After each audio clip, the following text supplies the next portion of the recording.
SuperTalk Mississippi media production.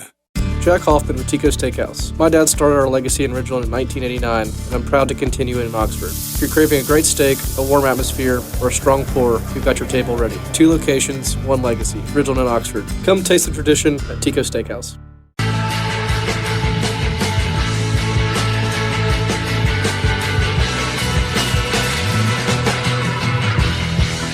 Welcome in, everybody, late on this Sunday night. The regular season in college baseball is already over. Has that not flown by to you guys? I think in part because football season, in a good way last year, and also in a bad way to some degree, felt like it took forever. That basketball came and went really quick, and then baseball just, boom, disappeared on us. It's already time for postseason baseball. And so that's what we'll talk about tonight. Of course, whatever else comes up in the comments for the next 30 minutes or so.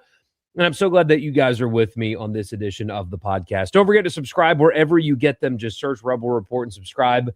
And if you like what you hear, leave a rating and a review. And also right here on YouTube, like, subscribe, comment, all that good stuff. I would really appreciate that. And this edition is brought to you in part by Scruggs Farm, Lawn, and Garden in Saltillo, Mississippi. It's getting hotter. We had one of those random Mississippi unexpected pop-up thunderstorms that came up out of nowhere today. You know summer's coming when you get that, where there's no chance of rain at all day. It's a beautiful day, and then suddenly you look up and there's a thunderstorm. So you know it's getting hot, and you need to go to Scruggs if you are going to do any kind of home or garden or hunting property project. They've got everything that you need for your home, for your property, whatever, under one roof. Also the cheapest beer in town. Great boot selection. The fishing selection's great. And also your John Deere lawnmower or tractors. 0% financing for 36 months on all commercial mowers, all John Deere, America's tractor. Grab a Gator if you have some hunting property. You just want to drive around the neighborhood with something sweet. 1.9% for 36 months. Compact tractors at 0% for 72 months. 5 Series tractors, 0% for 84 months. And then all zero turns, you guessed it, 0% for 36 months. Offers run through August 4th. So head over to Scruggs, 3575 Tom Watson Drive in Saltillo. And then when you go, tell them that it was me that sent you there. All right, so we talked about Game 1 and Game 2 of the series on Friday. Game 3, Ole Miss loses 6-2. You got an unfortunately bad outing from Townsend. He goes 3 2/3, gave up 5 runs, walked 3, and hit a batter as well. And then the bats didn't show up for Ole Miss. Only 4 hits on the day, scored 2 runs, but that is it. The 4 hits were Decker, Fawley, Pano, and Topher Jones were the ones that had the hits in the game. And Ole Miss, I don't want to say non-competitive, but it was just a game in which they gave themselves no opportunity offensively to be in it. And they lose that, what felt like a must-win series to Alabama. And you saw again in Game 3. Now, it's a little bit nitpicky, but I think you guys understand what I'm talking about. When this team puts it all together, they can be very good. Pitching staff, good. Relievers, good. There are times where at the plate they look like the New York Yankees. I mean, when they put it all together, this team has an incredibly high ceiling. They have a College World Series ceiling.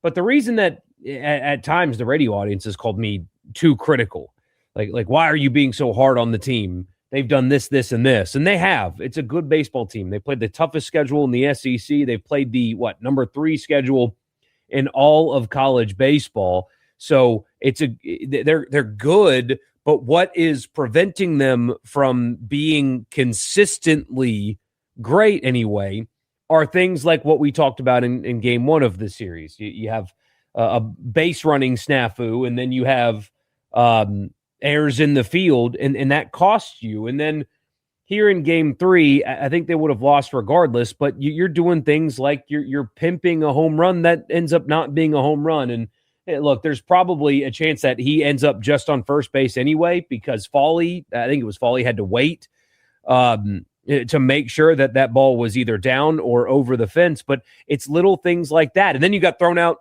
trying to get second as well. So you cost yourself just by lack of focus or attention to detail, this team has not been particularly good in the field really all season. They're just not a good fielding baseball team for one reason or another.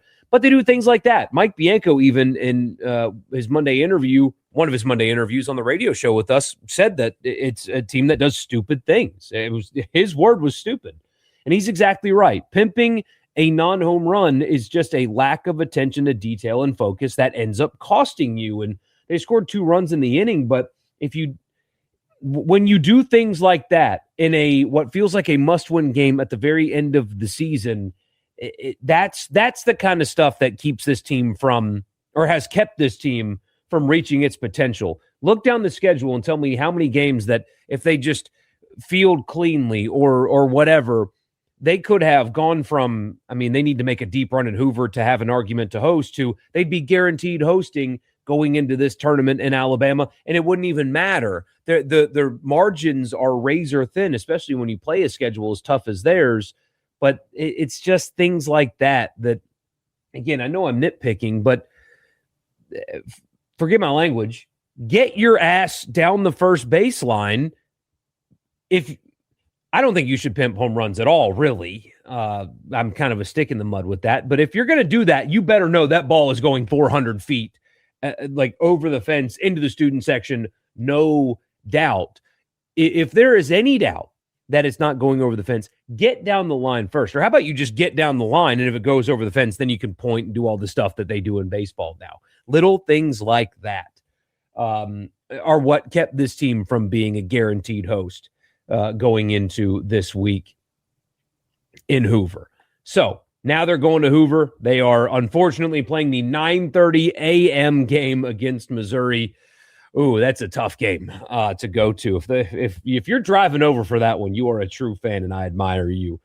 But the unfortunate part about that game when it comes to the hosting conversation, because now Ole Miss is 15-15, and there's been a lot of discussion about, well, they have played the number 3 schedule in college baseball. They didn't get to play Missouri during the season. They didn't get to play South Carolina during the season.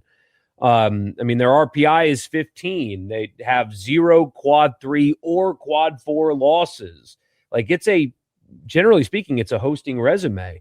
And I understand that position. Like, it's a valid position. You've got other teams that are going to host, like Oregon State. I don't know what they did this weekend, but just as an example, they've been a team that's been slated to be a host, right? I have no idea what they did this weekend. But they have 2 quad 1 wins to Ole Miss's 11. Their strength of schedule is 61 to Ole Miss's 3. They have 6 quad 3 or quad 4 losses to Ole Miss's 0. Kansas might host, right? I wait usually until D1 and Baseball America put their projections out there, but I think I saved one earlier to just kind of give you an idea of stuff like this when it comes to, okay, this is 11.7. Let's see. They have Kansas hosting, right? And I assume D1 and Baseball America are going to have Kansas hosting too. Here's Kansas's resume. Number 21 in the RPI, 68 strength of schedule, 2 fewer quad 1 wins than Ole Miss, and they have 2 quad 4 losses. They're 22-8 in the Big 12, though. They're slated to host. Oregon slated to host. 1 spot behind Ole Miss in the RPI, so they're 16. 34 strength of schedule, the same number of quad 1 wins. Oregon has 5 quad 3 and 4 losses. Again, Ole Miss has 0. So there's a discussion to be had there about what it should be, but what it should be doesn't matter. It's what it is. And right now, Ole Miss is technically 15-16 in the SEC because they have that loss in the Governor's Cup. And Missouri on Tuesday is really not going to help them at all. And teams that are 500 in conference play, in the SEC anyway, they've hosted 1 time? So there's not strong precedent for that to begin with. And this would be Mississippi's 3rd host. I keep repeating myself on that. It's a room full of suits. Maybe Jeremy McClain comes through for you guys. Ole Miss has given them too many reasons, despite what the metrics say, for them to not host. They didn't win the Governor's Cup. They're 500 in conference play. they will be the third Mississippi team to host, those kind of things. And maybe that doesn't matter. Maybe that's a stupid talking point, but I mean, you guys know this. They get cute with stuff like this. They have in the past anyway at times. And so anyway, in Missouri on Tuesday, even if they win that game, that one's not really going to help them at all. If they're going to give themselves an argument to host, they've really got to make a run here. That's what got Florida hosting at 500 in conference play. They made a deep run in Hoover that year. So it's not totally off the table, but Missouri's not going to help. And I mean, if you beat Missouri, you certainly have to you have to beat Mississippi State as well. Did you imagine going 0-5 against Mississippi State in one season? That would not be an ideal situation. So they got to make a deep run. Unfortunate that this team did not come close to what their ceiling is. But look, it's the postseason now. They have the pitching and they have at times the explosive offense to make a run. If they're a 2 seed, whatever one they get is going to be furious to see Taylor Rabe in game 2. I mean, how many 2 seeds are going to present a guy with the kind of stuff that he's put on the field, especially the last couple of weeks? I mean, how many 2 seeds have a guy like that out there? Not many. So just because they didn't reach their ceiling in the regular season doesn't mean they can't do it in the postseason. But I think we should be having a different conversation today than we are. But they just kind of got in their own way. And so now they're playing Missouri on Tuesday morning in Hoover. We'll get to your comments after. I'll tell you about Logan Smith and Shelter Insurance. If you need insurance, auto, home, life, or insurance for your business, and you are in anywhere in Mississippi, if you're in this state and you need insurance, give them a call. 601-823-3500. 601-823-3500. And it's worth a 5-minute phone call, right? Sorry, I'm fumbling all over my words. Let me reset. Even if you don't need insurance, there you go, Michael. That's what you were trying to say. Even if you don't need insurance, it's still worth a 5-minute phone call. You will get better service, and you might like the quote that you get as well. So it's worth a phone call. Logan Smith, Shelter Insurance, 601-823-3500. Also, Priority One Bank, 16 locations in Mississippi. My goodness, professional talker, can't even talk.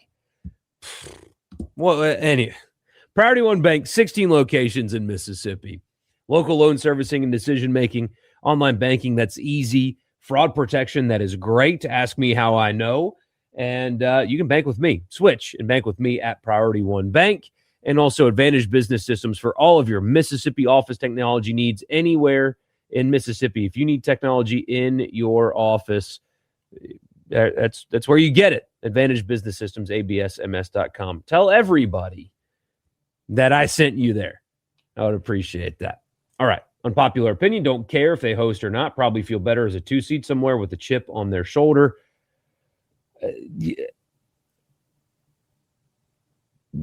I don't think they've earned a host. Now, they can make a deep run in Hoover. And look, hosting is better than not hosting, generally speaking. I would prefer they host for the city of Oxford. And I think the people of Oxford deserve that. The store owners and bars and restaurants and hotels and all that stuff that happens there. It would be better. I do wonder, though, if there would be a pressure off situation if they went on the road, because you guys created a great baseball environment. Don't tell me it wouldn't be a little bit antsy, though, especially after what happened last year. Maybe it is better if they just go on the road. I don't think they've earned it anyway, at least to this point.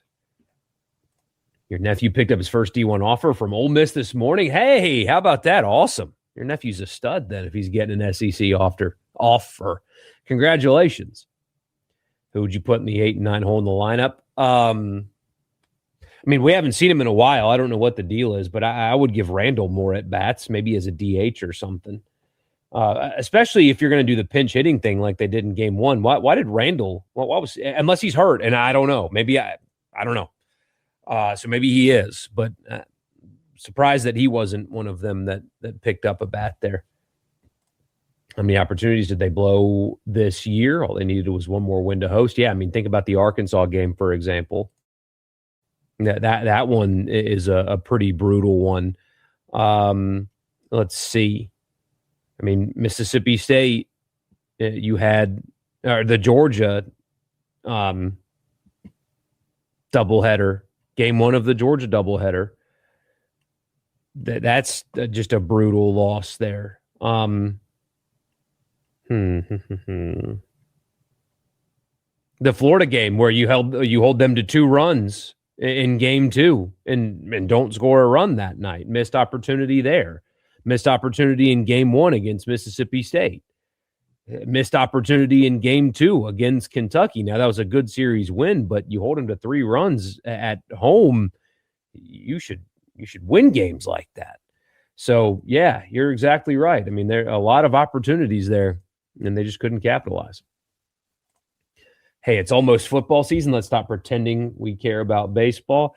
I mean, this fan base cares about baseball.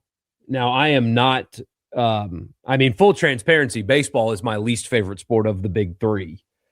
But I know how much you guys care about it. But you're not going to get the same kind of stuff that you get from Chase or Colin Rip and those guys. Just to be honest with you. But I know you guys want to hear it. I would want to do football 365 every day. And then when it's basketball season, when they're playing meaningful games, do basketball. That's my preference. That's what I would prefer to do. But the fan base at large, Rebel Land Shark, wants baseball. And I've got to give it to them, even if it's not really like something that I'm super intense following the way that others do. And they do a great job.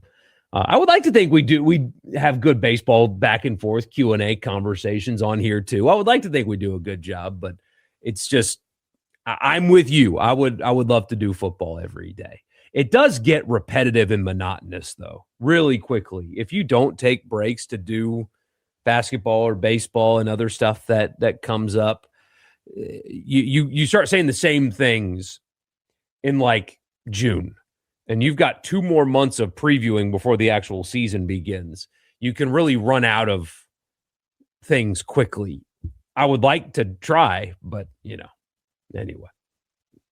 Said it again. Can someone explain how a 15 SEC win team who has a top 15 RPI and top 3 strength of schedule isn't a host? They spread it around. That's why. They spread it around. It almost went 500 in conference play. I don't think teams that go 500 in conference play should. I know it's different, apples to oranges, but there's a reason that I am very against the college football playoff expanding to 24 teams, because you can have a big like Michigan State. Let me look at the Big Ten helmet schedule. Because the Big Ten does not have the Power 6 requirement. Now, some teams do play it, but look at the last 3 national champions in their non-conference schedule.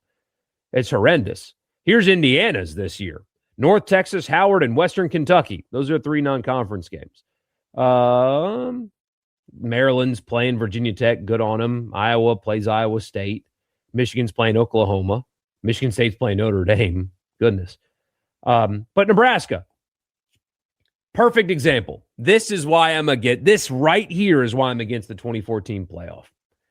Nebraska can beat Ohio, Bowling Green, and North Dakota and then go 5-4 in conference play and make the playoff. Nebraska schedules Ohio, Bowling Green, North Dakota, at Michigan State, Maryland, Indiana, at Oregon, Washington, at Illinois, at Rutgers, Ohio State, and at Iowa. If in the 2014 playoff, if they go 8-4, they will be in the conversation to make the playoff. Straight up, they will. And so I do think there needs to be some kind of, I know your conference is tough, but you didn't win enough games in your conference. I know it's apples to oranges. I know it is. But at the present, Ole Miss lost more quote-unquote conference games than they've won this season. That's why they do that. Now, I agree with you. If Kansas played Ole Miss's schedule, they wouldn't even be involved in this. It wouldn't even be in the conversation at all. So I'm with you. I hear you. I'm just that's how it is.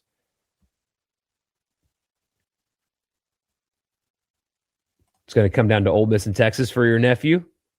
Nice. Throw my midweek guy against Missouri and then throw Elliott against State. Yeah, I don't think you throw Elliott on Tuesday. I think that would be, even though he pitched Thursday. I mean, how many pitches did he throw on Thursday? It was a lot too, right? Let's see. 97. Yeah, no, you don't throw Hunter Elliott on Tuesday, I don't think. Unfortunately, they're an anemic offense at times, had 4 hits in the whole game, and 3 of them were in 1 inning. In an inning that should have gone longer if they were smarter. Or could have anyway. Just want to say that it takes so much longer to clean up a mess than it does to create one. I say this in regard to the last couple of episodes. Yeah. Goodness. I cannot talk tonight. What's wrong with my brain, boys? Like dispelling or debunking to all the people who buy it hook, line, and sinker. Literally had a guy on Twitter say to me, imagine supporting Ole Miss. That's not just a total waste of time. I will say this, though, because obviously this gets brought up on the radio show a lot. This is a big talking point around here about, they should troll with who does the pregame, are you ready? And Hate had suggested Ole Miss get Juice and put Juice on the sidelines. And it's a funny suggestion. And, people talking about the band playing neck again if they win like they did last year, which, if you guys remember, I was very against that. I think it's that chant inside of a stadium to me, it's unacceptable. I literally, this is a very true story. I know people roll their eyes at the think of the kids thing, but I had my 5-year-old at the time with me at the Ole Miss LSU game last year. And when neck got played and the chant was happening, he asked me what they said. And look, I know that, Hotty Toddy has bad words in it too, and I have to explain that. But all of that conversation, I think, is losing the plot a little bit. And this week is a perfect example for what I'm talking about.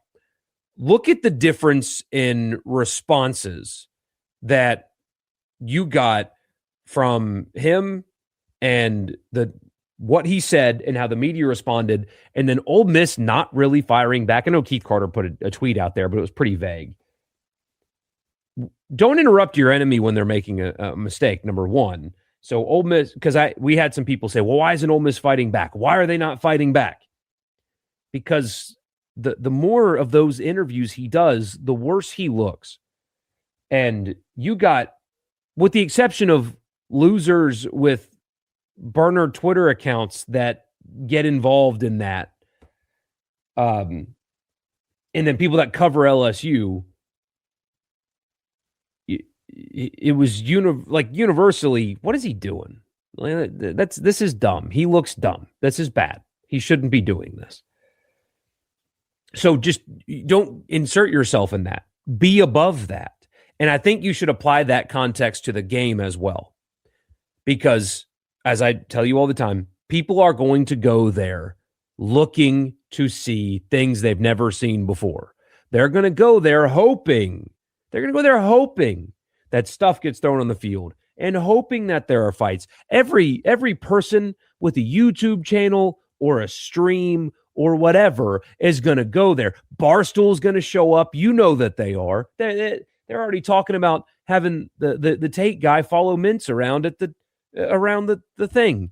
Everybody with a camera or a platform is going to go there because they want you to act like losers. That's what they want. So they can film it and put it on Twitter and put it on TikTok and say, hey, look at how crazy this is. Oh my gosh, is Lane Kiffin safe? Is he? The people at the ESPN station in Baton Rouge putting a column out about, well, they're not going to move the game, but should they talk about moving the game? Like that's the kind of stuff that people want you to be. That's how they want you to act. Don't stoop to that level. Don't get petty. Create an amazing environment. Be intense. All that stuff. But when you start engaging in the petty garbage, when you start acting like trash, you're going to get talked about as if you're trash. You know what I mean? Again, I'm not saying don't create an environment that's the most intense environment, because that's going to happen, right? But everybody is going to go there looking to make you look bad. I'm going to repeat that 100 times this offseason. That is their goal. Nobody's going to cover that fairly. They're going to cover, look at how insane this is. I'm telling you, you're going to have, they're already talking about it. You're going to have people going there looking for something. Don't give in to that. It's another football game. It's a very important football game. It's a big one. But if you turn it into a circus, people will treat you like the clowns. Don't stoop to that level. Ole Miss did not stoop to that level this week and came out looking good. That needs to continue to be the messaging moving forward, is be above that kind of stuff. You're above that. Be above that. That's preachy, I know, but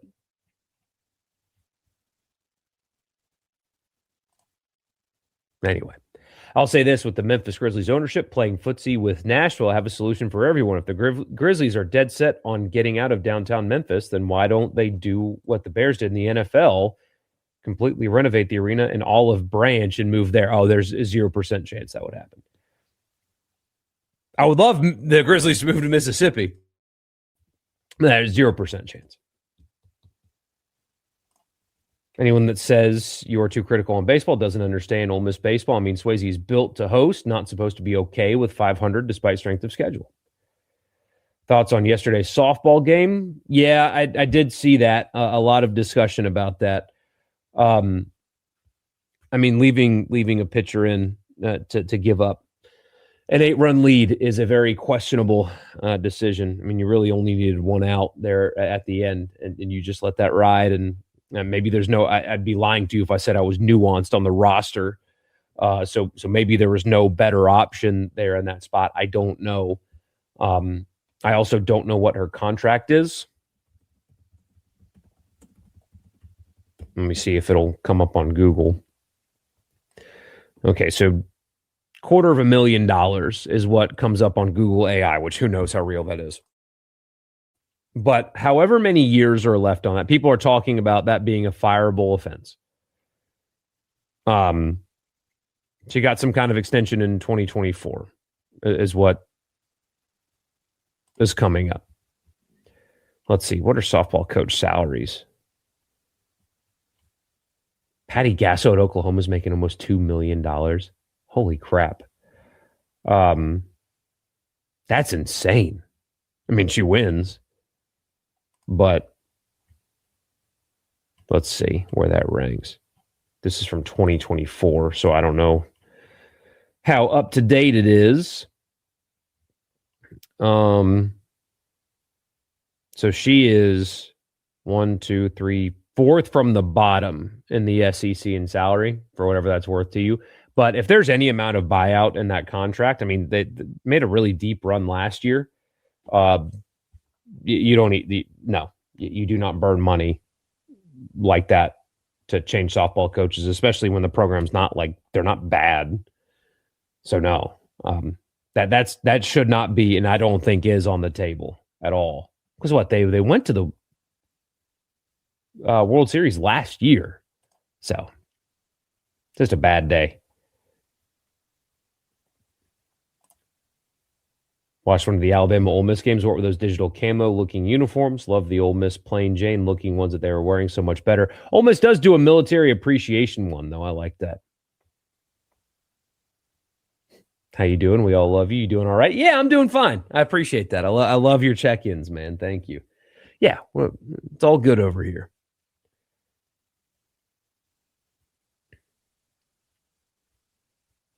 Should wear navy gray uniforms that night just for the memes. No, powder red gray. That's the uniform. If it's anything else, I might get mad. And that's like, I might send Keith Carter a text like, how are you allowing this? I know the players vote on that, but like, you're the boss, man. Lane gets what he wants. If it's crazy, Pete would want everyone just to treat it like a normal game and don't say anything after Ole Miss kicks them up and down the field.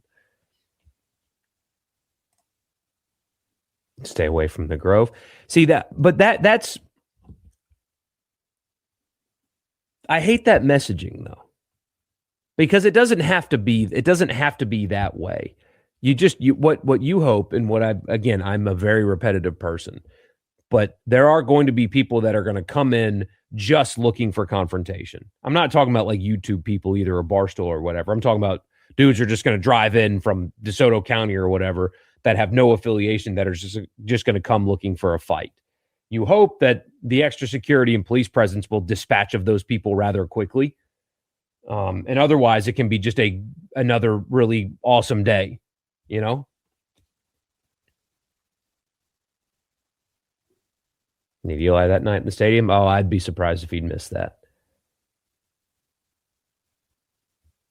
Kifling's going to be one heck of a 30 for 30 next year. Imagine if the Rebs won or win the Natty, that could be made into a movie. The problem is I don't think you're going to have enough people that are going to be willing to talk on record about enough to make it actually interesting, if that makes sense.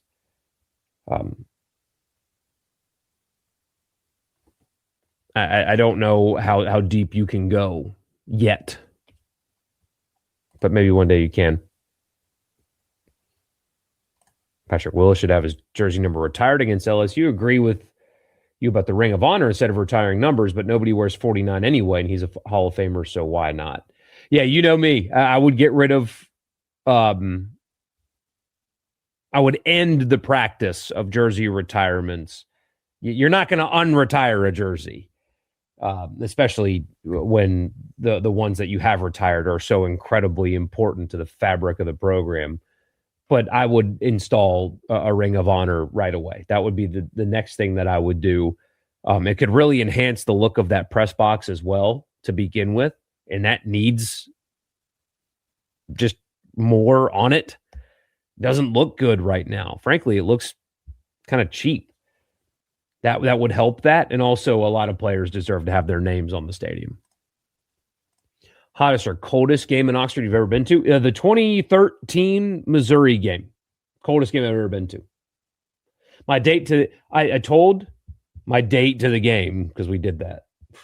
Date to the game. Like, should have just gone with the boys, but oh well. I told her the night before and the morning of, it's going to be freezing.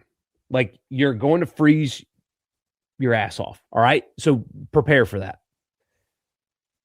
She was late, not to the game, but she was late, and then shows up to the Grove wearing like just a regular like game day dress. And the second I saw her, I just rolled my eyes. I was like, you're screwed.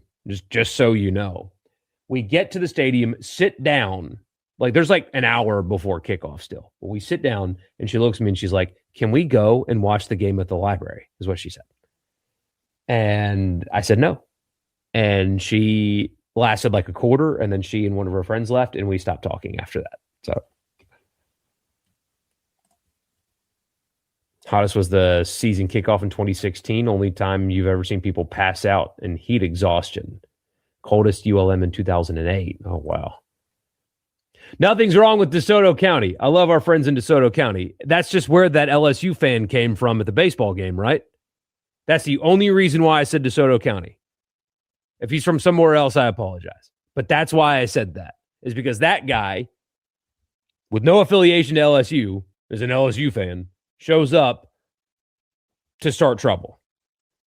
No, I love my friends in DeSoto County. Great people up there. But that's where that guy came from. That's where that guy came from. That's all I meant. But anyway. All right, guys. I got to hang it up. I really appreciate you. We'll be live on Tuesday night. We will have a baseball game to talk about then. And maybe we'll be previewing a Mississippi State game the next day. We shall see. But really appreciate you. Enjoy the rest of your weekend. And I'll talk to you guys on Tuesday.